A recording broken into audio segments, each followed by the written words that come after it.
Hello. ഒരു 3 മാസത്തിന് ശേഷം ഡാൻസ് ക്ലാസ്സിലേക്ക് തിരിച്ചു പോകുന്നതിൻ്റെ ഒരു സന്തോഷമാണ് കേട്ടോ നിങ്ങളെൻ്റെ മുഖത്ത് കാണുന്നത്. യൂണിഫോമൊക്കെ ഉണ്ട് കേട്ടോ, ഇന്ന് യൂണിഫോം ഇടുന്നില്ല.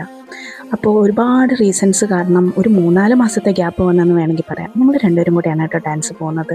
ഞങ്ങൾ രണ്ടുപേരും കൂടെ തന്നെയാണ് പഠിക്കാനൊക്കെ ആദ്യമേ സ്റ്റാർട്ട് ചെയ്തത്. എൻ്റെ വീഡിയോസ് കാണുന്നവർക്കറിയാം, ഞങ്ങൾ രണ്ടുപേരും കൂടെയാണ് ഡാൻസ് വീഡിയോസൊക്കെ ചെയ്യുന്നത്. ഇതെൻ്റെ ചേച്ചിയുടെ മോളാണ് കേട്ടോ. ചേച്ചിയുടെ മോളെന്ന് പറയുമ്പോൾ ഹസ്ബൻഡിൻ്റെ പെങ്ങളുടെ മോളാണ് കേട്ടോ.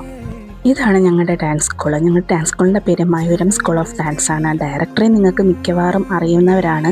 സോഷ്യൽ മീഡിയ യൂസ് ചെയ്യുന്നവരാണെങ്കിൽ മിക്കവാറും അറിയാൻ സാധ്യതയുണ്ട്. ഇതാണ് ഞങ്ങളുടെ ഡാൻസ് ക്ലാസ് കേട്ടോ. ഇവിടെ വരുമ്പോൾ ഒരു പ്രത്യേക വൈബാണ്. ഒരുപാട് നാൾക്ക് ശേഷം കളിക്കാതിരുന്ന് കളിച്ചപ്പോൾ നല്ല രീതിയിൽ ക്ഷീണിച്ചായിരുന്നു കേട്ടോ. പിന്നെ മനസ്സിന് ഇഷ്ടപ്പെട്ട കാര്യമായതുകൊണ്ട് ക്ഷീണമൊന്നും ഒരു പ്രശ്നമേ അല്ല. ഇതാണ് ഞങ്ങളെ പഠിപ്പിക്കുന്ന സാറ്, രാഹുൽ കൃഷ്ണ എന്നാണ് പേര്. അതുകൊണ്ടാണ് ഞാൻ പറഞ്ഞത് സോഷ്യൽ മീഡിയ യൂസ് ചെയ്യുന്ന എല്ലാവർക്കും അറിയായിരിക്കും. അങ്ങനെ ഇന്നത്തെ ഒരു ക്ലാസ്സൊക്കെ കഴിഞ്ഞ് ഞങ്ങൾ തിരിച്ച് വീട്ടിലേക്ക് പോവാണ് കേട്ടോ. അപ്പോൾ ഇത്രയൊക്കെയുള്ളൂ. Tata, bye bye.